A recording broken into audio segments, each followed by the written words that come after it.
Hello again everyone, welcome back to another vlog episode from BDI Resourcing. Today we're just going to really briefly summarise the pathology specialties and the subsets within that, give you a bit of an idea about what kind of areas we cover within the UK and the main pathology sites that you could work within the NHS. So we'll kick off with Hematology.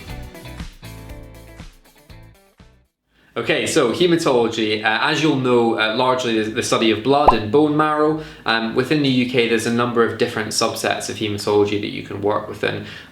Generally for hematologists, you're looking at providing advice to GPs, to other general medical specialists, managing laboratories. I think one of the things that stands out within the UK healthcare system is that, unlike some international healthcare systems, hematologists would split their time between clinic work and lab work. So I know that in some countries like South Africa, for example, a hematologist would either be fully lab-based or fully clinical. So it's important within the UK that you have a mix of both skills. So if you are coming from a background where you've just been doing one of those, you're probably going to come in at a more junior level until you've been trained up, or until you and the trust are comfortable that you can manage both sides. But it's quite a big difference for some people coming into the healthcare system here.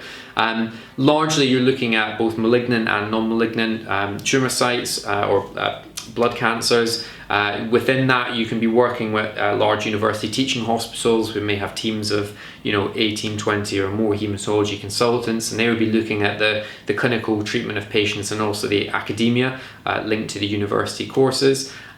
Within specific subsets like haemophilia, you may have dedicated haemophilia centres, for example, like one in Nottingham. If you're looking at subsets like sickle cell disease, then there are a few different hospitals that would specialise solely in those. So within London, there are 2 or 3 main hospitals that would handle sickle cell sites. So similar to oncology, in the video that I've done already about that, is that within hematology, depending on what you're looking at doing, red cell, white cell, leukemias, whatever kind of subset of hematology you're looking at will have an impact on where you can go. It's not as simple as saying, oh, I would like to work as a general hematologist. There are opportunities generally, but most hospitals will be looking for somebody, if they don't already have an interest, to develop an interest in one specific area to help their service there. So that's hematology, and next we'll talk about histopathology. Alright, next up, histopathology. Largely, you kind of got 2 main groups within this. Similar to oncology, where you've got medical and clinical oncology, within histopathology, you've got chemical and cellular pathology. So those are the 2 kind of key areas. Now, with a chemical pathologist or histopathologist in the UK, you're mostly managing laboratories, but you're also using some clinical skills as well, whereby you might decide to subspecialise in metabolic problems, so genetic disorders that have been inherited, but mostly you're looking at blood cultures rather than tissue samples. Tissue samples would be dealt with largely by cellular pathologists, which would be the other side of it, who are usually dealing mostly with interacting with GPs, with other MDT specialties, so oncologists, hematologists, radiologists, doing biopsies on different tumour samples to try and ascertain what problems are occurring with patients. But again, the kind of contact within the cellular part of it is very, very limited. That's also the side that would be mostly responsible for post-mortems, which is something that is in actually really high demand in the UK. If you do have post-mortem experience, or you're happy to be trained up into that kind of role, that's a really important thing, could stand you in good stead when you're looking for a job.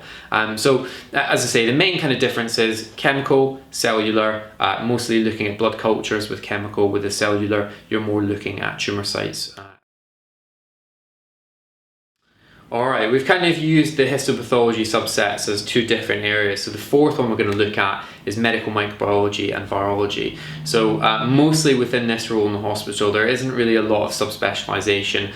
You're mostly responsible for the management of diseases and infection control within the hospital. So there's a lot of interacting, not just with patients, but with colleagues as well. Obviously, with the current situation with COVID-19, there's been a real emphasis on microbiology, and especially infection control within hospitals and stopping the spread of COVID and other diseases. So another really high demand area right now within the pathology remit. But if you have that background, again, you're probably going to find it very easy to find a job in the UK right now.